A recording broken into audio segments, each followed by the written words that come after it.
اسلام آباد سے خبر شامل کریں گے۔ فضل الرحمان کی رپورٹ کے مطابق general Syed Asim Munir chief of army staff نے آج جنوبی وزیرستان کے علاقے وانا کا دورہ کیا۔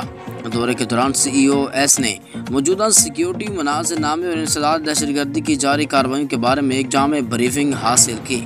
افسران و دستوں کے ساتھ بات چیت بھی کرتے ہوئے CEOS نے دہشت گردی کے مقابلے میں ان کی غیر متزلزل لچک اور ثابت قدمی کو سراہتے ہوئے ان کی قربانی پر قوم کے فخر کی تصدیق کی۔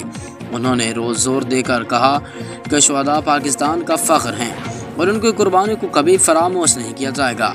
قوم کی پرعزم حمایت کے ساتھ پاک فوج قانون نافذ کرنے والی اداروں LEAS کے ساتھ مل کر ملک بھر میں پائیدار امن استحکام کی بحالی کو یقینی بناتے ہوئے دہشت گردی اور انتہا پسندی کو اس کے تمام شکلوں میں ختم کرنے کے لیے اپنے عزم میں ثابت قدم رہیں گے۔